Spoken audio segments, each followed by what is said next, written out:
Cererea și oferta funcționează ca două forțe opuse, dar complementare, care reglează economia de piață. Imaginează-ți un bazar animat, unde fiecare strigăt al vânzătorului și fiecare pas al cumpărătorului contribuie la stabilirea prețului bunurilor. Când un produs devine mai accesibil, cum ar fi un telefon, mulți clienți se înghesuie să-l achiziționeze, iar cererea explodează. Această creștere a cererii poate determina comercianții să își ajusteze prețurile, iar, odată cu ele, și oferta. Producătorii, motivați de profit, vor răspunde prin creșterea producției. Astfel, prețurile se stabilizează într-un punct de echilibru, unde dorințele consumatorilor se întâlnesc cu capacitățile producătorilor.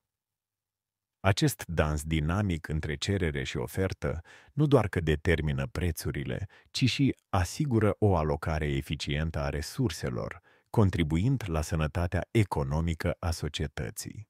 Fiecare interacțiune pe piață este o lecție despre nevoile și dorințele umane.